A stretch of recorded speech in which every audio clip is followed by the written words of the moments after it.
on BBC Radio 5 Sports Extra. The first European F1 Grand Prix weekend of the 2024 season's about to kick off at the Imola circuit in Italy. Welcome to our coverage. I'm Ben Edwards, former regular F1 commentator, now dipping into all forms of motorsport. And joining me in the booth is winner at various Grand Prix support races, now an expert analyst on F1, Alice Powell. Alice, great to work with you again, as we did at Goodwood. This weekend we're watching them at Imola. What are your thoughts on the Imola track? Thanks, Ben. It's a pleasure, as always. And Imola, we didn't race here last year, did we, due to the cancellation of the race in weather conditions. 2022 was the last time we visited here, and it's not too hard to guess who won that mixed conditions race. It was Max Verstappen. It's a fairly bumpy circuit around here. It's particularly bumpy down the main straight. We've got into turn 11, 12, 13, which Acqua Minerale is fairly bumpy as well. But we had an addition of some new gravel traps here. So where Charles Leclerc lost the rear of his Ferrari back in 2022, he span at turns 14, 15, the Verranti Alta chicane, new gravel trap there, so really there's no room for error for the drivers on the exit of that corner now, and it's caught quite a few people out in the F2 and F3 practice sessions we've had previously as well. And we've got a new gravel trap on the exit of Acqua Minerale, so the previous corner to the one I've just talked about. Again, caught several drivers out in that F2 session. It's really bumpy heading down into 12 and 13, and if you run slightly wide, no room for error, you're off into the gravel trap, and that's how it should be. And we've got the softest of the compounds here, the C3, which is the hard, C4 medium, and C5 soft tyre. Not really too much of a high degradation circuit. No rain here Imola at the moment. However, there's whispers that there could be a little bit of rain on Sunday, which might spice things up a little bit. Lots to look forward to, as ever. Well, also with us in the commentary box is BBC Sports F1 correspondent Andrew Benson. Andrew, this is the first of two weekends in Italy this year, of course. Important that Ferrari delivers, and there are plenty of upgrades, I gather, on the Ferrari car this weekend. There are. The Ferrari drivers, Charles Leclerc and Carlos Sainz, they've been talking about these upgrades for quite some time, actually. They would never admit when they were coming, but obviously it's not a surprise that it's for their first home race of the year.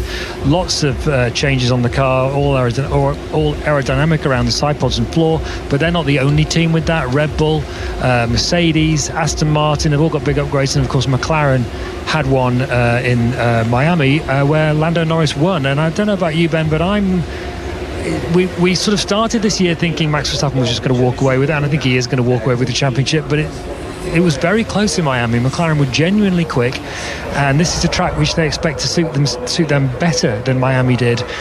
So I'm really intrigued to see how all those five top teams go in relation to each other with all these new parts on their cars. I think that's a very good point. As you say, lots of upgrades this weekend as we come into this first European event. Even the paddock is very different, isn't it, Alice? Because they'll bring all their kit, which then go to the various European Grand Prix. I think it's a good feeling for the teams. They feel a bit more based now we're starting in Europe, even though it's round 7 of the championship. It certainly is. You've got your motorhomes out the back now instead of various buildings, or you could say containers that are out the back usually for the drivers. So this is really kicking off the start of a European season, which feels like you've got plenty of races to go, but I always find that this part of the season, it feels like it's one after the other, and before you know it, you're heading off to Singapore in September, and we've got the run into the end of the season, so time's going to fly.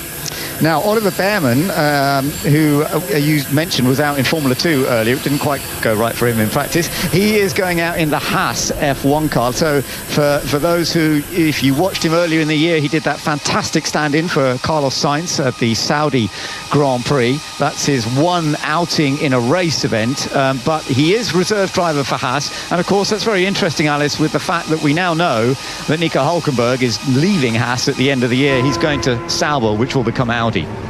Yeah, I like Ollie. He's a young driver, obviously British driver, so big support for him. He's fast in F2. You touched on that he had not a great time in Formula 2 practice. He actually caused a red flag in the session, spun off at turn 6, exit of turn 6, the Villeneuve chicane, hit the barrier, got wasn't able to get going and effectively ended the F2 practice session. But I'm sure he'll quickly put that behind him. And of course, you've got several drivers. Antonelli, who's his teammate in Formula 2, they'll all be there looking and pushing, getting their managers to really push to try and make sure that they are on the Formula 1 grid. And I'd love to see the likes of Antonelli and Behrman, of course, who stepped in Jeddah. But I'd love to see them have the opportunity to step foot into Formula 1. I quite agree with that. It's going to be something we can talk about a little bit more as we go through the course of the day as well. Seeing some young drivers making their way into Formula 1 is very important. The session just getting underway right now. Cars are just making their way down to the end of the pit lane, out onto the circuit. And as you say, conditions are very good today at this stage. So it's an opportunity for the teams to really work out if all of these updates are working. Charles Leclerc's car still in the garage at the moment, but getting ready to come out, warming up nicely, and quite a few aero modifications on the Ferrari. Both side pods, the top of the side pod entry has changed slightly as well. Carlos Sainz just heading out onto the circuit now, and it'll be important for them to get these early reactions, the early response. The engineers will be studying exactly what's going on with the car, all the data, very quickly, won't they? Yeah, it feels like a long time since we've had a free practice 1, 2 and 3 with the sprint race weekends, the last couple of races out, but you're full throttle for 79% of this circuit. It's not an easy track to overtake. We have saw numerous overtakes when we last raced here, but that was really helped by the weather conditions.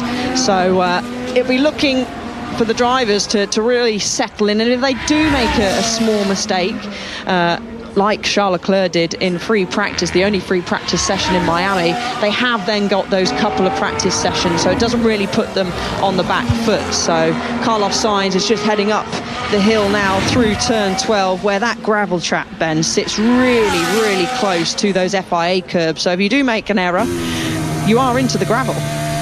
On board, we've got a quick on board with Pierre Gasly. Just wanted to quickly mention that the onboard view, you're looking at a yellow crash helmet, and this is because he wants to wear a crash helmet in memory of Ayrton Senna, who was so sadly killed in an accident at this track 30 years ago. Has a lot of thoughts for Ayrton this weekend. Andrew?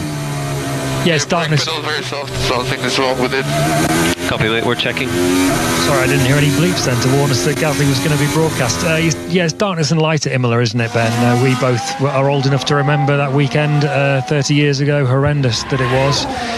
Roland Ratzenberger and Ayrton Senna were both killed that weekend. It was dark. The 3 days were probably the most horrendous I've ever experienced in my career over a motor racing weekend. But you know, the flip side of Imola is it's set in beautiful Italian countryside.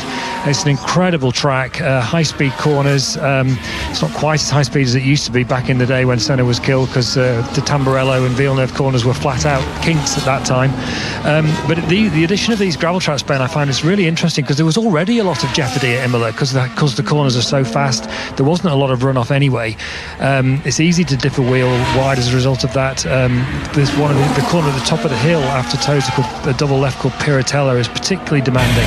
Adding the gravel traps to it as well, that's the drivers, they're really up against it this weekend in terms of any small error, and it's really going to be costly for them. But I think that's how it should be, shouldn't it? You know, it's, if you speak to any driver and they go to tracks, Paul Ricard is the first one that pops into my head. You're not punished for a mistake, and I think it's special going to circuits where you are really punished for mistakes. And Silverstone is kind of heading the way where you don't really get punished. I'd love to see the gravel come back at Copse Corner. You know, if you run wide through Copse, you're not really punished apart from you lose your lap. But it's great that Imola or Formula 1 have made the decision to bring back those gravel traps, as Carlos Sainz get a little bit of traffic from Lewis Hamilton's Mercedes in front, but he pops up to the top of the times, setting a 1:21.249. Yeah, even though he had to back off at that point, which is not exactly ideal, but they are still running okay. So still plenty of time to go, although as we look at him, Max Verstappen has now just set the pace at a 1:20.0, which he is on the soft tyres. Teammate Perez also on the softs, interestingly. Quite a few have gone out on mediums and hards. Sainz has done his lap on the hard compound tyre.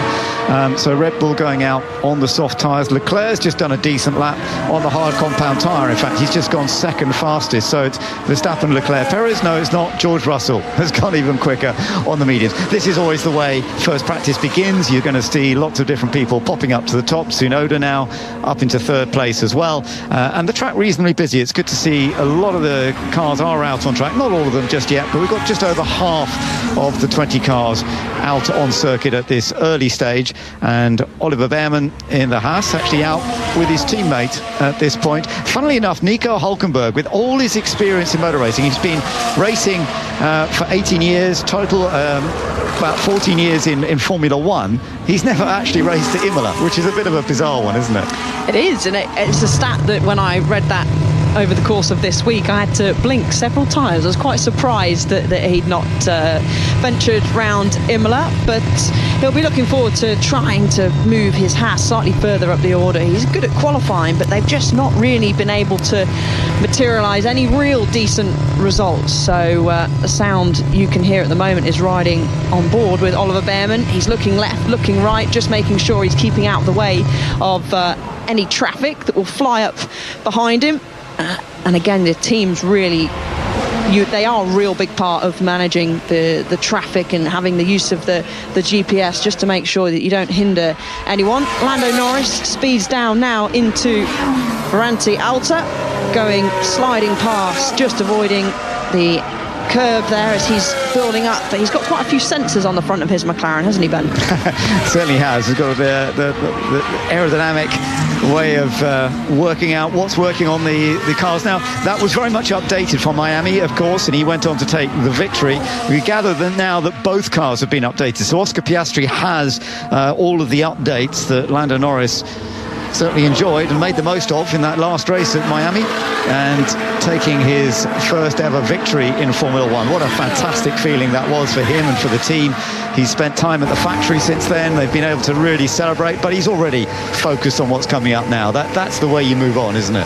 That will, of course, give him some confidence, because he's put the haters away now. Often you would see people say, yeah, well, you've not run a race, Lando. And I remember seeing him, I can't remember which race it was, but it was one of them this year, whereas a fan was standing at the top and shouted, you've got a podium, but you've not won a race. The ride on the straight ninth is hitting the plank a lot, like I'm jumping. The car is taking off. So Esteban Ocon pointing out that his car is bouncing and hitting a lot down the straight, and that front straight bend down into turn one is pretty bumpy. Certainly is, yeah.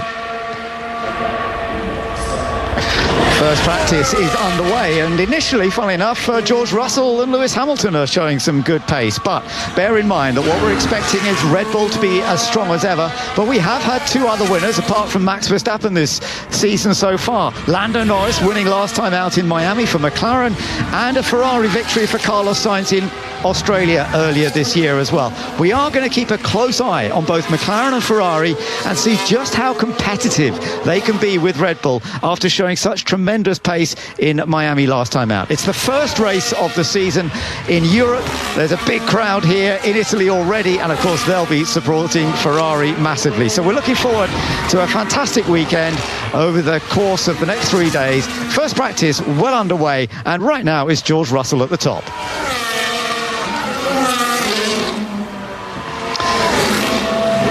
So George Russell setting the pace, but only by a tiny fraction. Yuki Tsunoda, who's had a pretty good season. A lot of people have been talking about how well he's doing for RB, and he's right up there. And interestingly, Tsunoda, although he's from Japan, he lives locally to Imola, because this is the part of the world he's based in when he's not in Japan, not back home when he's racing.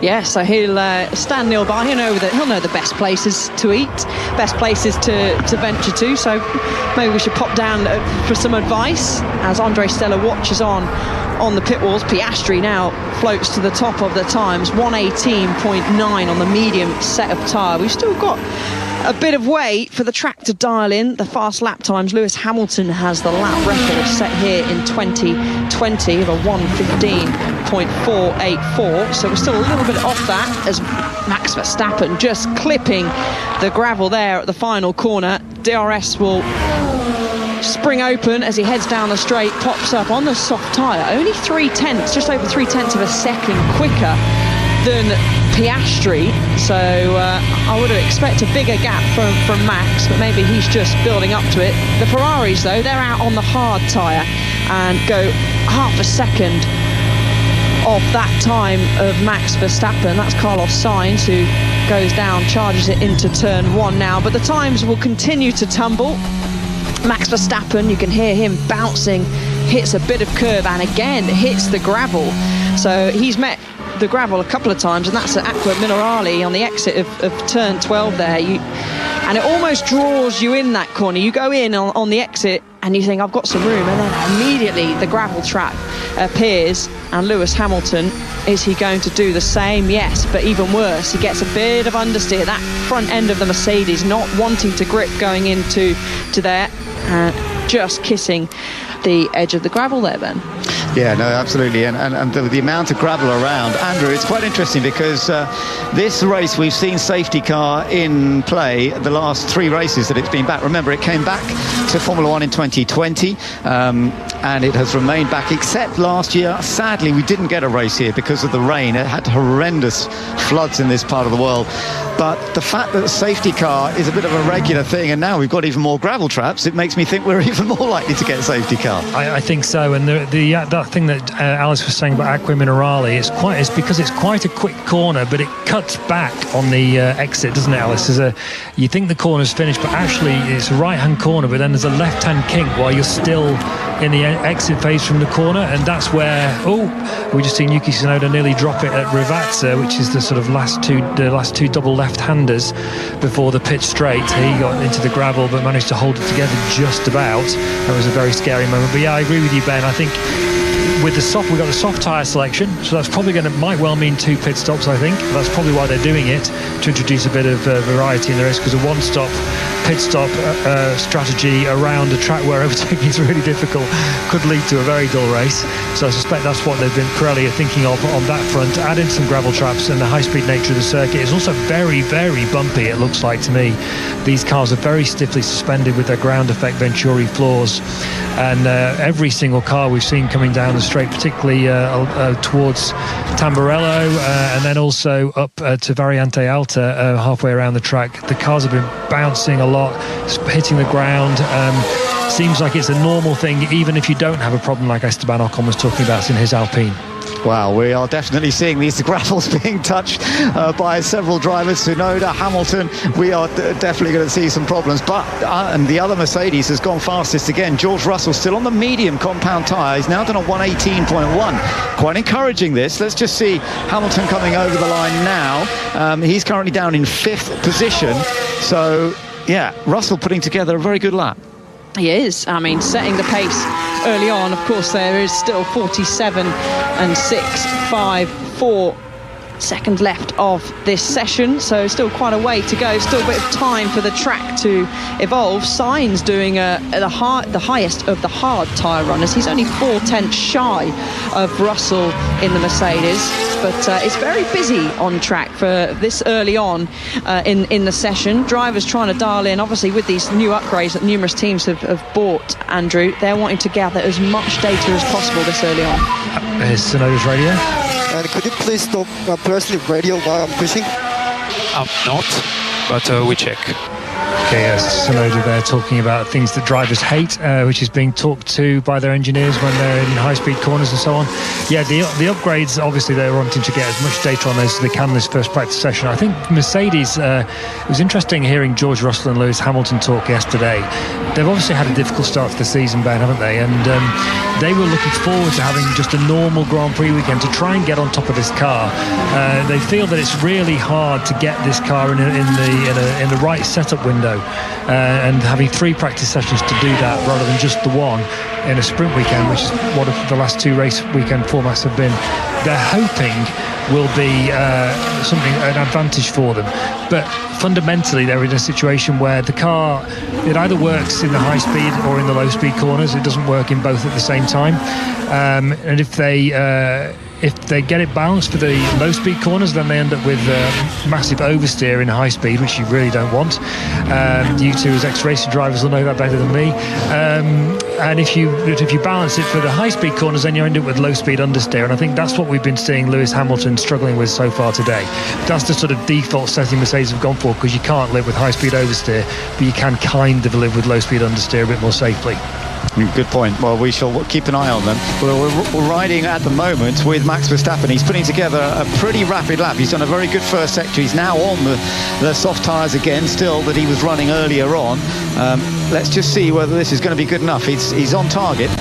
Yeah, just a kick of oversteer on the exit of the Varante Alta chicane. That's turn 15. DRS detection zone he crosses through now, so that is where you'll need to be within 1 second of the car in front, as during the race gets ever so close to the gravel on the exit of turn 18. That is the final corner, and he doesn't, Ben, go faster than George Russell, who's on the medium tyre, Verstappen on the soft tyre. So it is Mercedes' first sort of proper upgrade package that they are bringing this weekend. Of course, they brought the upgrade of the floor to Miami, but this is the first proper upgrade, and it's looking not too bad. I know it's very early on the weekend, but it's not looking too bad at the moment for Mercedes. And Toto Wolff actually said before the weekend he still feels that they will still have a long way to go, so he was almost playing down there any proper chances for Mercedes, who actually don't have a top 4 finish in the opening 6 races, and that is the first time since 2011, so they'll be hoping to change that stat this weekend. They will, you're absolutely right. Yeah, it does seem strange. No podiums, best of 5th. Carlos Sainz is also on a slightly better lap at the moment, currently 6th. He goes 4th. He goes back ahead of Leclerc. Very interesting, the difference in times between soft, medium and hard, not that great at the moment. Now, this is a track that's not particularly tough on tyres. It's not particularly abrasive. It's in the mid-range, isn't it, for most aspects of what the tyres, both under braking and under cornering. And maybe that's partly why we're not seeing quite such a big difference between the tyre compounds at the moment anyway. No, I think that's correct. Obviously, when it comes to qualifying, they'll all be trying to do the best time on the soft tyre, because essentially that is the fastest tyre. But it's not a high degradation. Traction is quite low. The tarmac, the asphalt is quite low, so it's not really abrasive like some tracks that we've seen this year, like Bahrain, for example. So that's probably why I agree with you, Ben. We're not seeing those big gaps in time, but still, the softest tyre is the fastest tyre. Max Verstappen has not been able to get that tyre working just yet. I mean, still early days, still early on, as you can hear the floor skipping on board with Pierre Gasly.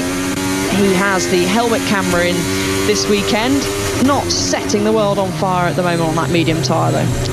We've got an onboard view, as you say, with the helmet camera, and what we're getting again, a bit like we had with Ocon, is the bumpiness, particularly with the Alpine. It seems one of the bumpy cars. I mean, it is a bumpy surface anyway here at Imola, but we could watch that from the onboard, and there's a lot of load going through the driver's neck, and as he comes through, he's wearing that Senna remembering helmet as he comes over the line.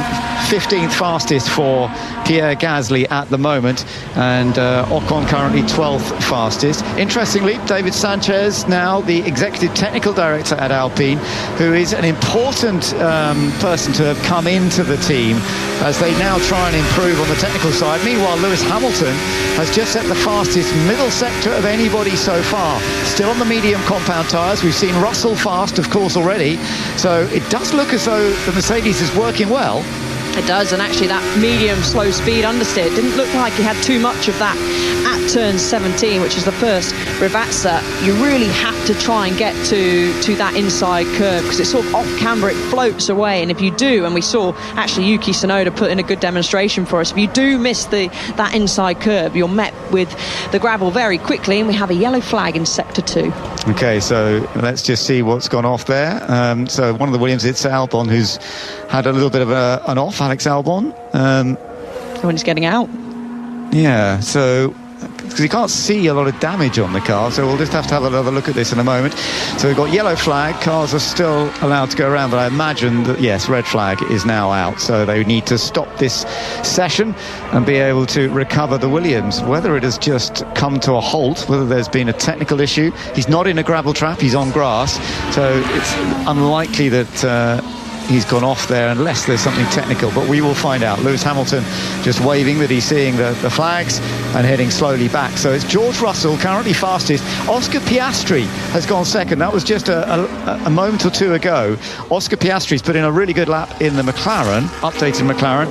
So you've got a Mercedes 1 and 3 with a McLaren in between, and then you've got Verstappen, the championship leader, 4th. Yuki Tsunoda a fine 5th. Then the two Ferraris 6th and 7th currently, with Perez 8th, Stroll 9th, and Daniel Ricciardo in 10th. Alexander Albon has got out of the Williams as we now wait to see how that car is going to be brought back, and we've got a bit of a replay. So let's have a look here and see if we can spot. He's coming down into the that's lost power by the sounds of it. Yeah. Well, I guess we're going to get a radio message of something similar. He does a good job to pull it off, and it just cuts out. Yeah, so sounds like a loss of power. Alex Albon, of course, signed this week for an extended contract extension with Williams, keeping him there to the end of 2026. Putting his faith in the team, but not a good start to the weekend for them.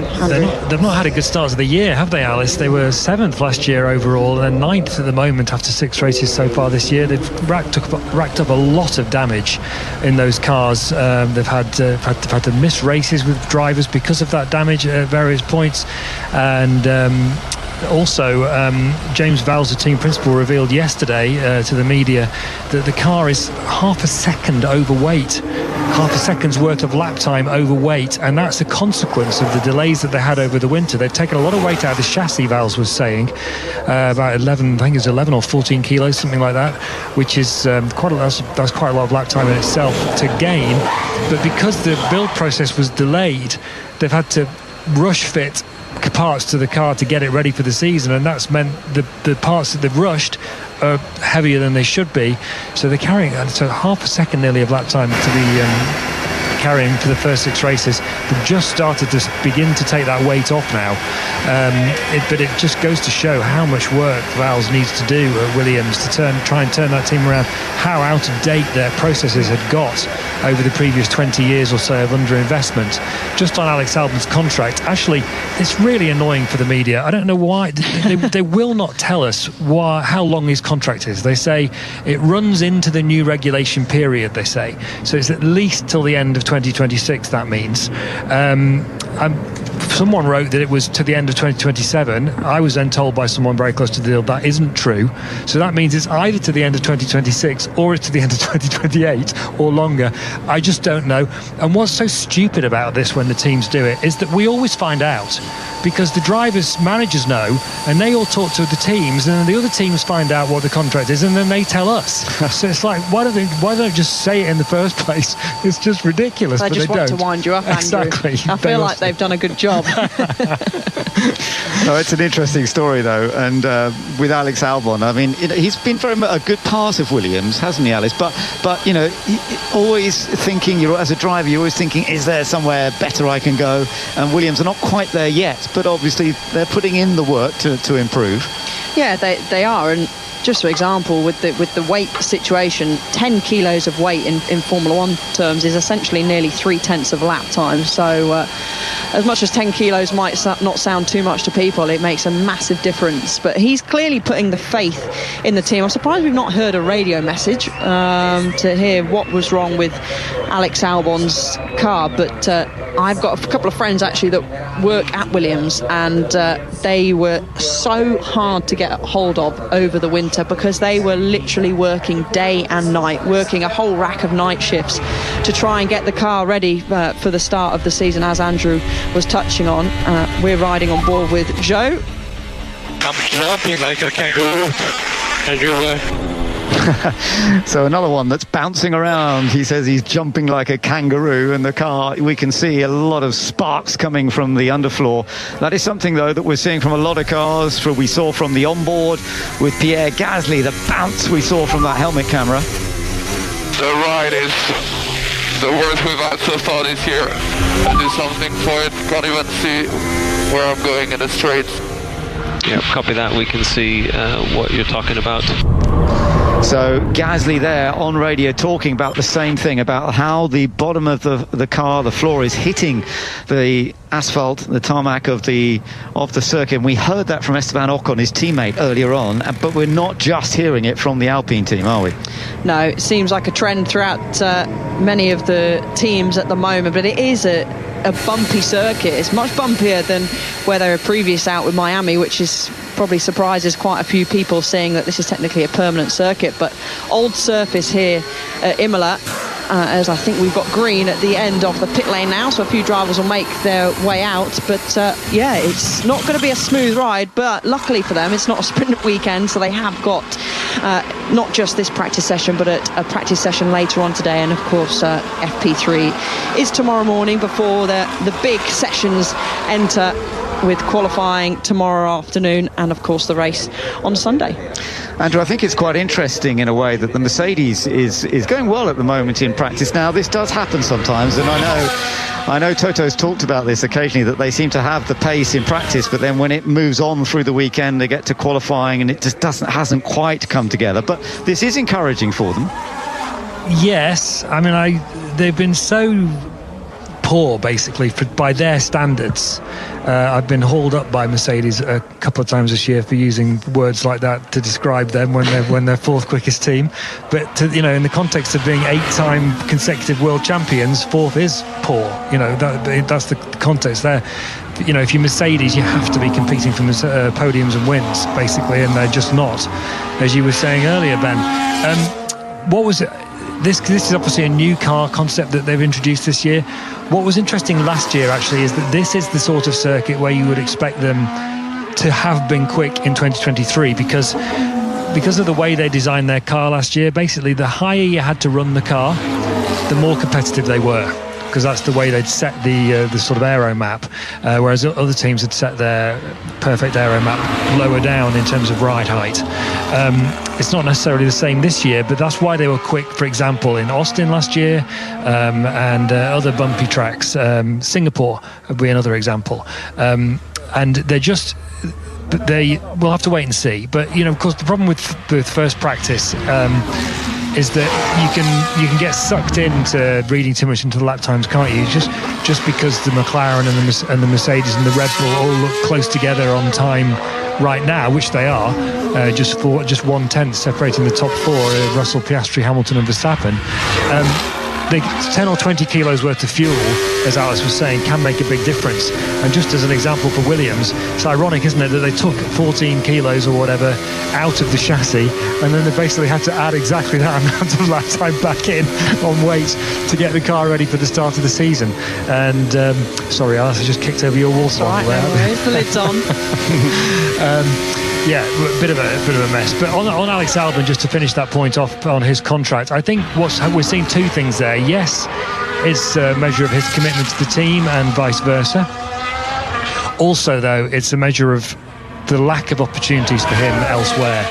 There was a little time towards the end of last year, because he had such a strong year last year. He basically scored all but one of Williams' points, which is a reflection both of the quality of his driving and also the poor quality of Logan Sargent's driving last year. Was that he was starting to be talked about in the sort of area of top teams. Would Ferrari be interested in him, for example? Might he have an opportunity at Mercedes? I think the fact that he's plumped to extend a relatively long-term deal with Williams shows that those opportunities weren't there. We know Ferrari's closed off because Hamilton's gone there alongside Leclerc already. Mercedes want Verstappen if they can get him, and if they don't get Verstappen, they're going to put Kimi Antonelli, the Formula 2 driver, in that car probably next year. So those opportunities for Albon weren't really there, it would seem. Yeah, no, that's a very good point. And I think things are beginning to get settled. Now, Brian Bodsey is the race engineer for Charles Leclerc, who has just gone fastest in this session on the soft tyres. He's gone 0.471 a second faster. That is very, very impressive. And we just did have a quick glimpse of his new race engineer for this race. It's unusual, Alice, that a racing driver has a change of race engineer during a season, because the relationship between a driver and the race engineer is one of the most crucial parts of being, getting it right, of working with your team.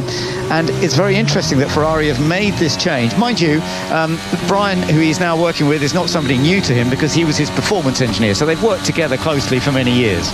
Yeah, so for that reason only, I don't think it would be a massive change for Charles' side of the garage, and certainly for him, as you said, they've worked together at Ferrari, but certainly that relationship between engineer and driver is crucial. You know, you are working together. Of course, in Formula 1 there's a huge core of people outside of that circle, but that is the closest relationship you are going to have.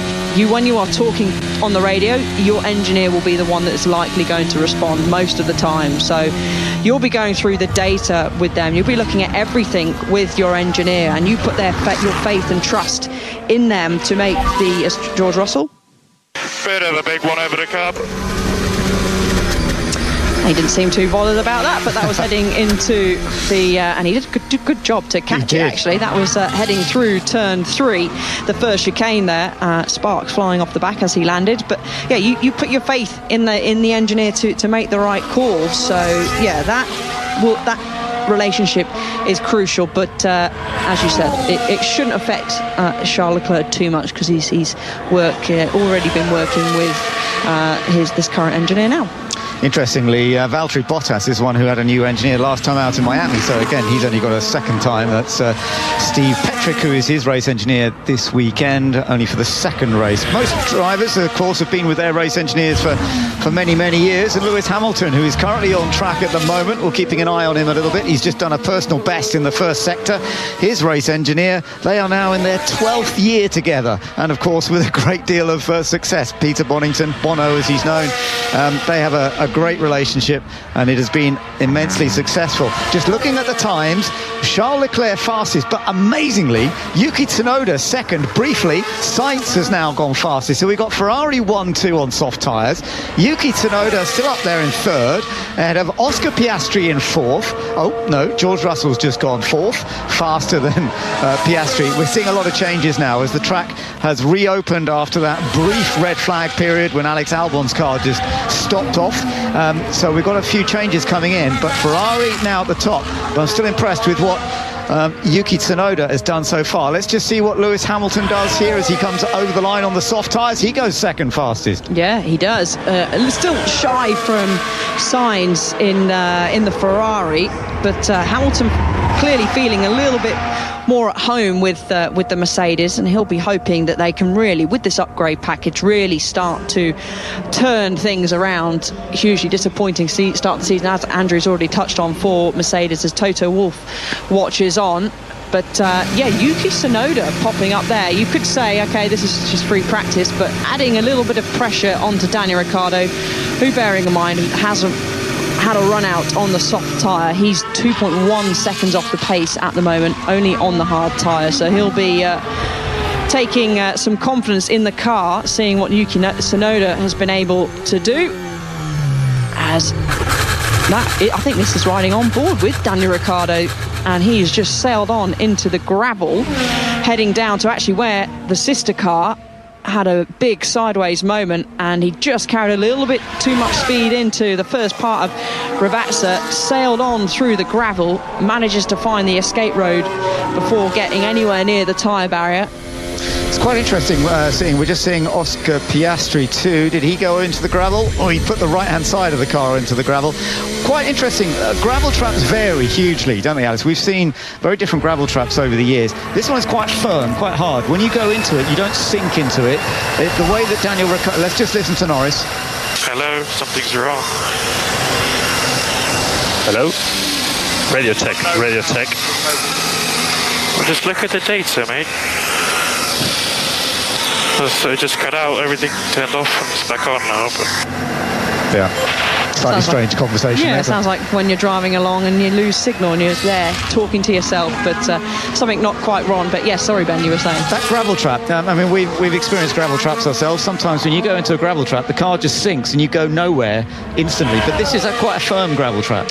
Yeah, this is not too deep. I think the one thing that poses a threat here at Imola from looking at these exit curbs as Perez just manages to stay on track, feathers it through the final 2 corners on the soft tyre at the moment, is more the drop-off from the FIA curbs into the gravel, and that's what nearly caught Yuki Tsunoda out. It wasn't necessarily the gravel, of course he lost traction, but it's the rear wheel, his rear right wheel, dipped off into that dip from the step, essentially, from the FIA curbs into the gravel. It's quite a big drop-off, and that was ultimately that was going to lead him to nearly spinning off, but he managed to do a good job of catching it. But you get a variety. Zandvoort, for example, at the chicane, I can't remember the corner number, they almost put some residue or some kind of glue into the gravel, because you remember when we first went back there, the drivers were going through that gravel trap and it was kicking gravel all over the circuit, so they decided to put a little bit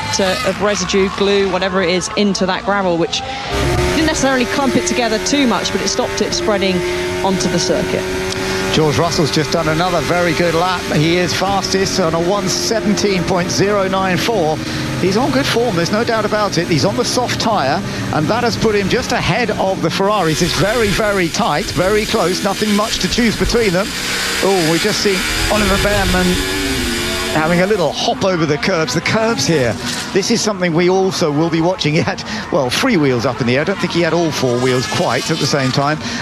But those curbs can really make it right or make it wrong. You've got to clip them absolutely perfectly.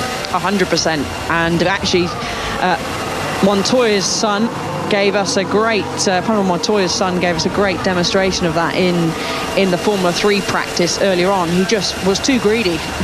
Took way too much of the first curb there at Ferrante Alta, and then that sort of, he was a passenger then flying into the gravel. But Oliver Behrman just about taking enough curb. I wouldn't want to take too much more there, Oliver, as he, as you said, Ben, flew through the air, 3 wheels. But Carlos Sainz now is heading through the Villeneuve chicane. He'll go up now into turn 7, the Tosa hairpin, whereas Lewis Hamilton met the gravel chap there, didn't he, in mixed conditions a few years ago. Now up to the hill into turn 9, where actually the gravel is much closer again too. So that is the final place that's had gravel added to the exit there, as he's got a little bit of traffic heading down into 12 or 13 Acqua Minerale, and then he'll head up to the challenging Ferrante Alta, the 14-15, where Oliver Behrman, and he has a little bit of a lock-up, gets ever so out of shape, had to go across the grass, and that's his lap done, Ben. It is, yeah, so there's no improvement there. Meanwhile, his teammate Leclerc has just done a slightly better first sector, currently in 3rd place, with Russell leading, Sainz 2nd, Leclerc currently 3rd, Tsunoda 4th, Hamilton 5th and Piastri 6th. Hamilton's also on a decent lap. He's just done a personal best in the first sector at the moment. Charles Leclerc now trying to keep it as tidy as possible. He's now coming up to that chicane where we saw Carlos make the difference, and also where Charles made a mistake at the last race that was held here in 2022. No mistakes this time. That was beautiful, and he's got the fastest middle sector. He does, and actually riding on board with the Ferrari, it's to me the first thing that springs out, as Lewis Hamilton's had a spin. Oh, that's unusual. We'll have another look at that in just a moment, but let's just see what Charles' lap is. Currently 3rd fastest. Has he? Yes, he's gone quicker. 1:16.9, so he's first into the 1-minute 16s, and he's 0.1 of a second over George Russell, a fraction faster than Carlos. But Hamilton, who was on a good lap, it obviously didn't quite work out for him. No, and actually the ride, I was just going to say, the ride of that Ferrari looks a lot smoother than quite a few of the onboards that we've seen. And again, we're riding on board. So yeah, just as Carlos Sainz went to turn in, the rear of the car said, not quite ready. I don't quite fancy going through the corner at this moment in time, and he had to back out of it. And lucky for him, no gravel directly on the exit there, so he was able to skate across the grass of turn 14 before heading into 15. But Lewis Hamilton, I'm just trying to see on our GPS. Here we go. We're going to ride on board. So he's going up the hill into turn 9. He's got a little bit of traffic in front of him, so makes way okay down in the hill into 12 and 13. Just a little bit too greedy with the inside curve there at 12, and that's what spun him immediately round. He was quite lucky there to avoid any sort of contact with the barrier. I actually think he probably would have been okay if that gravel wasn't there immediately on the exit, and if he just hit the tarmac. It was actually the gravel that ended, sort of forced the car to eventually go into a spin, but he's managed to avoid the gravel there as he's bringing it slowly back to the pits. Ironically, he ended up in exactly the place that Alex Albon's car had come to a stop with a problem earlier, so it's just as well they clean these cars out of the way. He obviously makes it safer, so that didn't quite work for Lewis Hamilton, but I think we're going to see quite a few little incidents like that. We saw Sainz, as you say, make that little error as well, going on into turn 14, 15, the Variante Alta. It's Charles Leclerc who is currently fastest, with Russell second. And looking at the medium speed corner data, it is Russell and Hamilton that are fastest in the medium speed corners in the Mercedes, then the Ferraris, quicker than the Red Bulls. And where are Red Bull? Well, at the moment, Sergio Perez is 7th, and Max Verstappen, championship leader, is 8th, a full second away. We haven't seen a lot from them in the last few laps, but this is very, very interesting. We are definitely seeing a bit of a difference in performance to what we've seen recently. Yeah, but I never like to get my hopes up too early, Ben. It is P1, and I know we often... I've fallen guilty of that numerous times. I was just looking at Lewis Hamilton's tyre. It looked like he's got some flat spots, certainly on the rear of the tyre there, from where he spun around and was hauled onto the brakes to try and avoid making contact with the wall. So I wouldn't be surprised if we see him abandon any real push laps and come back into the pits. But actually, majority of the cars are in the pits at the moment. The two Alpines are circulating. Bottas, Sargent's out on track as well. Hamilton's going around slowly, but I expect him to come into the pits. I wonder if there's a problem for Zhou Guanyu, because he's only done 5 laps. He's right down at the bottom in terms of times at the moment, and it's still in the pits at this stage, so there may well be a bit of an issue. Now, we're just having a look at Logan Sargent a few moments ago as he was coming into the final section, and it was another little run into the gravel trap, no surprise, in Rivazza turn 18 and 19. But he managed to come back out of it. But obviously, you're going to lose any kind of lap time. And in a way, by adding gravel to these areas, Alice, instead of us getting penalties for them going over the curb, it's very straightforward to us all now, because if you get into the gravel, you're not going to do a quick lap. Exactly, and it's how it should be, to be honest with you, Ben. I know it's not ideal with cars getting stuck in gravel, and it slows things down, it causes red flags, safety cars, what have you, but actually that might help things at the moment. It might spice things up, so it should be like that. But actually, Sargent, I touched on it earlier, he just missed that inside curb. There's kind of 3 sections of the curb going down there. You've almost got the white part, the white line that meets the green. That is like a dip in the curb, and then the curb sort of steps up in 2 other sections. He totally missed that. If you get it on that green part of the curb, it almost pulls you round the corner, and even if you do have a little bit of understeer, that will certainly help you get round the corner, and he missed it completely. So it's nature of that corner, really, down into the first part of Rivazza turn 17 is naturally understeer. Track just falls away, but he escapes the gravel just about as Max Verstappen now has bolted on another set of the soft tyre. He is building, and tyre temperature will play a big difference here compared to in Miami. We were having air temperatures of well into the 30s at Miami. Track temperature was certainly in 56 degrees Celsius temperature, and here at the moment at Imola it's only 43, so your warm-up procedure is going to be slightly different compared to Miami. You're going to put more emphasis on making sure your tyres are in the correct window, because you haven't got the natural heat of the air and the track helping you with that. We're just taking another look at Logan Sargent. Oh, yeah, he did the same as Carlos Sainz in the braking into 14, and that meant that he went straight on, basically, but no damage done to the car, but he's still trying to get to grips with it. Interestingly, Nico Hülkenberg is quite a long way down the list. We mentioned he's never raced here at Imola. He's down in 19th place at the moment. He's currently in the pits. He's only done 10 laps, whereas his teammate just for the day, or just for this session, Oliver Bearman, he is currently 12th fastest. My team is not very dark, man. Okay, Max, we'll come through the pit lane and remove that. That was Max Verstappen just explaining that there has been a tear-off into his brake duct, so they've had to clear that out. So he's come back into the pits after trying to get those tyres warmed up. Now he's going to have to do it again. Yeah, so that was the rear right. I just saw the mechanic, Callum, remove the tear-off there from the rear of Max Verstappen's car, and people say, well, why doesn't he just let it go somewhere else? It's so hard when you're tearing off a tear-off. You don't want to let it go above your head. It can go into the air intake. You've got to try and let it out of the side of the car, and his has then just gone into the rear brake duct, which of course that will then restrict airflow into the rear right of the car, of those brakes. And actually, I'm sure that was the brake that had issues in Australia that ended his race. Very different kind of issues, though. That was the mechanic not doing up the bolts after qualifying. But oh dear. No, but I mean, the thing about the tear-off going into the brake duct is kind of what you'd expect, because the airflow around the car is directed into that rear corner. Because what they're trying to do is they're trying to seal what they call seal the gap between the wheel and the bodywork there, to keep the airflow as smooth as possible and the downforce as high as possible. So that's exactly where a bit of sort of light plastic would be directed, because that's where the air's going. Yeah, it's one of the sort of occupational hazards of being a Formula 1 driver. They start the Grand Prix or each practice session with 4 or 5 or sometimes even more thin sheets of plastic they are over the top of the visor, so if they get any debris, oil, whatever on the visor, they can just rip these things off and then see clearly again, but the downside is sometimes they end up in bits of the car.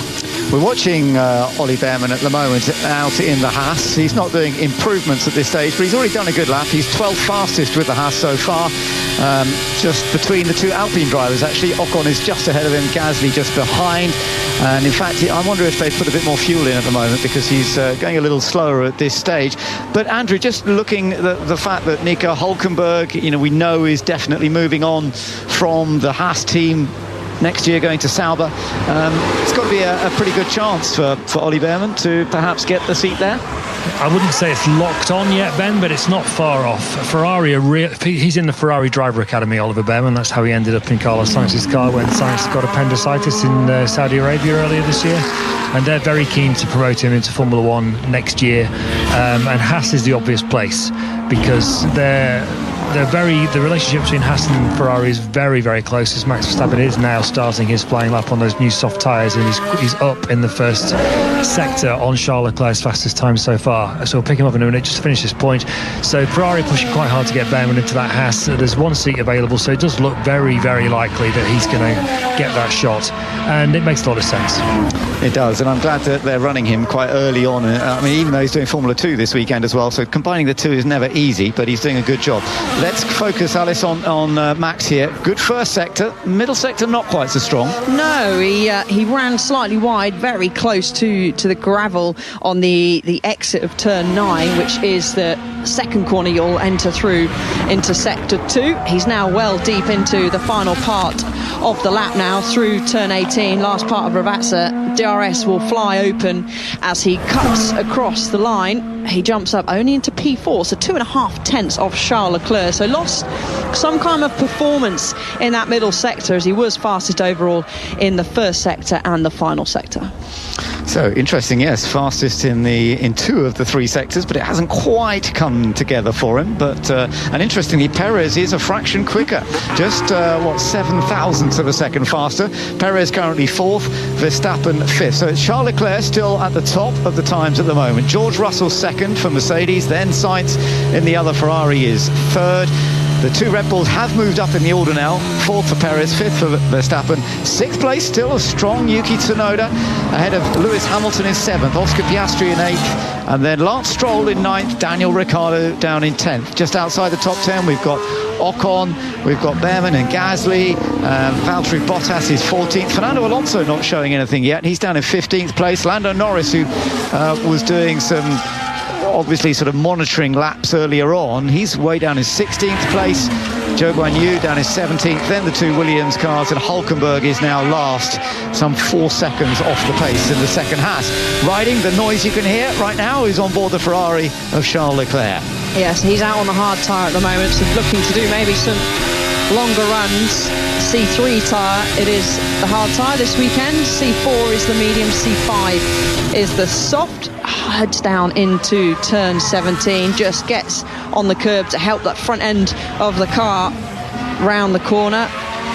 He's not going to set the world on fire with this kind of pace, but you can really see the sparks flying out the back of the Ferrari, but certainly nowhere near as much as some of the other cars out there. The ride for the Ferrari certainly looking a lot smoother, but Charles Leclerc out on the hard tyre, not looking to make any big improvements out there at the moment, as it's fairly busy on track. But Daniel Ricciardo is sat in the garage as the mechanics look like they're putting on the rear part of the bodywork, and he's got a lovely sticker there, Ben, for Roland, Ciao Roland, it says on the side, with a photo of Ratzenberger's helmet as well, who also lost his life at this circuit. And everyone did a nice run round the circuits, led, the tribute actually I think was led, I believe, by Seb Vettel. Lots of drivers were wearing a Senna t-shirt, and they all ran the track and stopped at both sites along the track to remember Ayrton and Roland. Yeah, no, it was such a sad weekend. Roland Ratzenberger, I watched him win the Formula Ford Festival when I was a youngster, and it took him a few years to get to Formula One, and he actually raced in Japan a lot, in both sports cars and in their effective Formula 2 that they had, and then he finally got up to Formula One with the Syntec team, but so sadly it all went wrong for him. He'd actually damaged the car briefly in the session before, and then he went back out, and I think that the front wing went underneath the car, and that took him off, and so sadly he was killed on the Saturday, on the qualifying day here in 1994. So sad, but it's lovely that Sebastian Vettel, as you say, remembered both him and Ayrton Senna yesterday. We've just seen Tsunoda go back over the line. Doesn't look to me as though everyone's still going for the mega quick laps. It looks like everybody's looking a little bit more now at kind of race pace. We're just seeing some onboards of Max Verstappen and listening to his radio. Turn 11 is a disaster. Right there. 4 wheels? Yeah, I can't brake late, because then the car initially wants to bottom really badly. Then on the entry to Apex is no from. Well, he's explaining why the mid part of the track's not working for him there, because it is the middle section. He's talking about turns 11, 12, 13. Yeah, and he's having a big shake of the head as crossing the line there. So Max Verstappen, although he's only around about 0.2 off, that can be big time in motorsport, and clearly he is not happy with the Red Bull, and it did look a little bit unsettled as he was going down through 11 across those bumps into 12 where Lewis Hamilton had his spin earlier on. Oscar Piastri now, he's on the medium compound of tyre, just clipping the curve quite nicely through turn 2 and 3. And heads down now into the Villeneuve chicane, which is a bit more open space, certainly a faster chicane than the first one.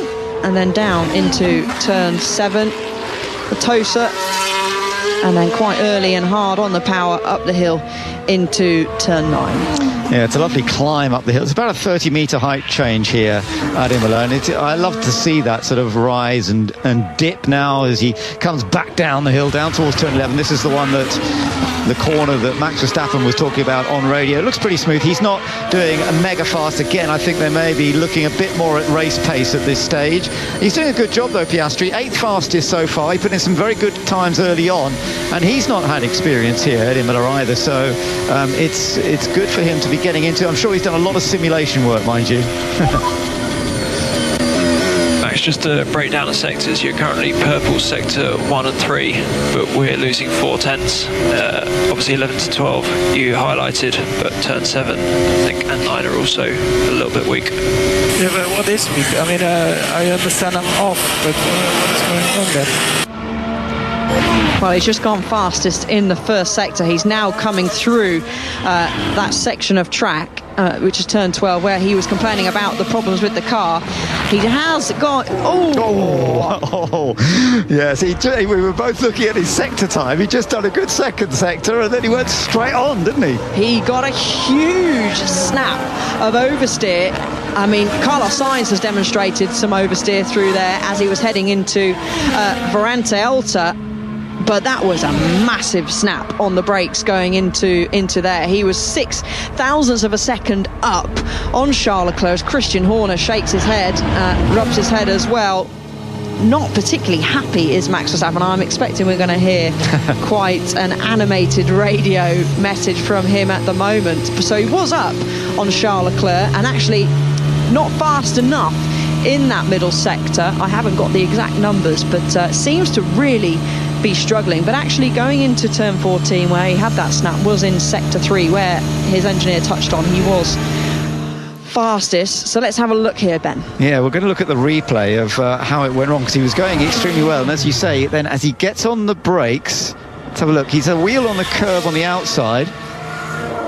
So I wonder if it's that curb that he was using to try and open up the track. We'll have to see if anyone else has been using that. But it's very bumpy going into braking there for turn 14. And we could see on our slow-mo the rear of that Red Bull bouncing up and down. But it was actually when he went to turn in on that curb, I mean, you couldn't get more opposite lock than that. A good save from Max Verstappen as he finds the grass and gravel. I was just looking at that and thinking exactly the same as you. His instinctive response to a car going sideways is so brilliant, because a lot of people there would have had a double wobble, because they would have either overcompensated or not enough. But I mean, he does it very, very effectively. I mean, it's not what you wanted to do. He didn't want to go off, but the way he controlled it, as ever, was very impressive. I wonder why he stayed out. Is he just getting the tyres cleaned up again and then go again? I would say so. I'm saying he's probably going to be doing a cool lap, because actually he was deep into the lap when he had that snap of oversteer, as Lando Norris now has Flovis on the other side of his car, not on the right hand side. It's the left hand side driver's view. He's on the soft tyre, pops up into P12, but I'm going to expect that Max Verstappen's just regathering, probably having a little chat on the radio to his team. He's heading down now, according to our GPS, into 12, but it's a very busy circuit at the moment, so the order I'm expecting will change ever so slightly, and Max, he'll be hoping to improve on his lap time and certainly jump higher up than 5th place at the moment. So we'll keep an eye on Max and on the sector times, whether he is going to go for another push. There might be an Italian track, but there are plenty of fans of all the different teams and plenty of McLaren fans out on the circuit as well, as Lando Norris just taking a little bit steady now. Charles Leclerc is still fastest at this stage from George Russell. Carlos Sainz is 3rd, then the 2 Red Bulls. Sergio Perez a fraction quicker than Max Verstappen, unusually, and then we've got Yuki Tsunoda. Lewis Hamilton 7th, Piastri 8th, Fernando Alonso 9th, and Pierre Gasly 10th. We're just looking at Yuki Tsunoda now, who's done this very impressive lap a little bit earlier on, and we'll see whether he's on a hard tyre now. He did the time on a soft tyre earlier, so it's very unlikely that he's going to be putting in quite the same performance. He does love this Emilia circuit, though. As I mentioned, he lives local to this track. He actually helped out with the floods last year. They cancelled the race, and because he lives locally, he went actually down into some of the areas where the floods had been so horrendous. Let's listen. So you've got 4 more time laps, and the lack of info is because we think you're doing a good job, mate, so all good. Okay. That's Ollie Behrman, who's just getting a message from the team there, and has lack of info. And of course, he's not been doing a lot on track for them, so he's probably not wondering why they're not talking to him too much at this stage. He's still learning every aspect of it.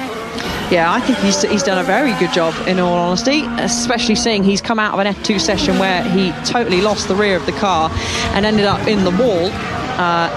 he has done a great job. He's down in 15th, 1.6 seconds off Charles Leclerc's pace, ahead of his teammate Hulkenberg, who's 4 seconds off. So I can't imagine that that is Hulkenberg's pace. Whether he's had a problem, we've not heard anything on the radio. But Max Verstappen watch, he's not setting the world on fire, to be honest. He is still circulating out there on the soft tyre, but not setting any personal best, and actually a very slow sector 1. So I'm not entirely sure what Red Bull or Max Verstappen are doing circulating at the moment. But most of the cars, all bar Alonso, Stroll, Ricciardo, and of course Albon, out on track at the moment. Lewis Hamilton's had a lock-up and a visit into a gravel trap again. He's managed to pull it back out, but he's having a bit more of an adventurous time in practice than we often see from him. Yuki Tsunoda had a car in front of him just when he didn't need it. What is this guy doing? I think that was Perez.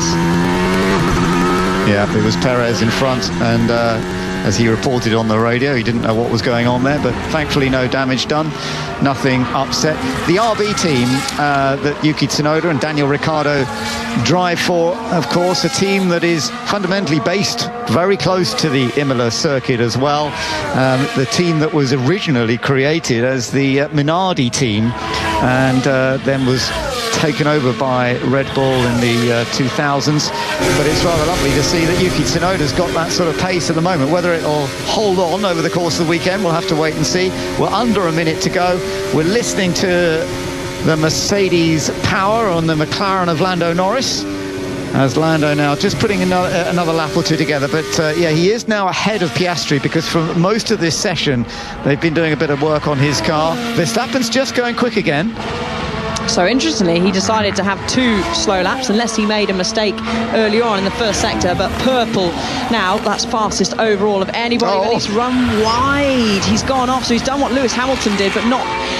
He's gone deeper into the gravel there on the exit of 12. And that's the corner he was complaining about, wasn't it? Yeah, so he's struggling in that sector 2, which is runs from just before turn 7, which is the Tosa hairpin, and then on the exit just before where he did go off of Ferrante Alta, that's turn 14. So Max Verstappen really struggling, and you can hear him now. Yeah, the bottom of the car bottomed out, actually going through 11, where you want the car to be as flat as possible as you brake to turn into 12. But the Red Bull certainly was the opposite, and then he asked the car to turn in. The car said no, and he sailed off into the gravel. So slightly different incident to what he had into 14. That was a snap of oversteering to 14, whereas this just looked like a whole load of understeer, and he was sailing off into the gravel. Well, Red Bull got some work to do. They are going to have to raise the front ride height, or they're going to have to stiffen the front suspension. They're going to have to do something to make that work, because it clearly is not working very well into that section. Let's quickly run you through the order then from first practice here at Imola, and it is Ferrari first and third. Charles Leclerc has set the pace, so that will delight a lot of Italian fans. George Russell, though, was rapid throughout. He's still second fastest between the 2 Ferraris. Sainz third, then the 2 Red Bulls, but Perez for once quicker than Verstappen, and Verstappen clearly not happy with the way that car's feeling in that middle section. Yuki Tsunoda, an excellent 6th place for RB. Hamilton 7th. Then the 2 McLarens, Lando Norris 8th and Oscar Piastri 9th. And the top 10 completed by the Aston Martin of Fernando Alonso. 11th place for Pierre Gasly, ahead of Lance Stroll in the other Aston Martin. Daniel Ricciardo down in 13th place. He's got some work to do. Esteban Ocon 14th. Oliver Behrman did a very good job for Haas, 15th fastest. He'll be going back into Formula 2 for the rest of the weekend, and Kevin Magnussen will be back in that car later on today. Valtteri Bottas 16th, Zhou Guanyu 17th, and then the 2 Williams cars with, of course, Logan Sargent was 18th. Alex Albon, who had a mechanical problem with his car, ended up 19th. And slowest of all, the man still learning the track after all his experience in motor racing, Nico Hülkenberg maybe had a problem as well, because the time seems a long way off. Hülkenberg ended up 20th and slowest. But Charles Leclerc is giving a good wave to the fans, and they will be very happy to see where he is. Yeah, he'll know it's still early in the weekend, but it gives at least something for the Ferrari fans to cheer for after this first practice session. Fastest in the first sector, compared to Russell. Andrew, what are your thoughts? That was great, Ben, wasn't it? It was people complain about the lack of action on non-sprint weekends. That session was packed with action. It was just brilliant. People going off left, right and centre. Leclerc had a relatively smooth session, didn't he? And I guess that's reflected in the fact that he's fastest. But pretty much everyone else behind him had an off at one point or another. Verstappen's obviously unhappy. Red Bull being Red Bull, they'll probably fix it in the end. But I think it bodes really well so far for quite an interesting, competitive and close weekend. It's actually, it's interesting you say that, Charles Leclerc, especially as it's the first time, Alice, that we were talking about it. It's the first time he's actually had Brian Bodzi as his race engineer as opposed to his performance engineer. Lovely way for that relationship to begin. That's a great start to the relationship, isn't it? Being top of the times, everyone wants that, but he'll know there's still a long way left to go, and as Andrew said, Red Bull being Red Bull, they'll probably fix the issues. Max, as he was being wheeled into the garage there, snatched the towel and the water bottle from his physio, a big shake of the head, and even did the universal sign from any driver, kept his visor down, and that usually means I don't want to talk to anybody, I'm not in the best of moods. Well, there we are. That's it. We've had our classification, and it's been a very good day for Ferrari so far. But it is only P1. We have P2 coming up later on today, of course, as well. And we'll be able to get a bit more of an insight into the speed of the cars. But Charles Leclerc fastest in this first practice. You know, you have to go back to 2006 when Michael Schumacher took pole for Ferrari at Imola. That was the last time there was a pole for Ferrari at Imola. Yes, there was a big gap in the use of the Imola circuit from then up until 2020, but it would mean obviously a huge amount to Ferrari if they were able to qualify right up front, with so many Ferrari fans here for the first of two races that will be held in Italy over the course of the 2024 season. So absolutely delightful, and we shall see whether they're going to be able to repeat that kind of performance later on. This has been an IMG production for BBC Radio 5 Live. Next up, it's time for the county cricket match, and that's going to be presented by Kevin Howells. Many thanks indeed. From Imola to Blackpool.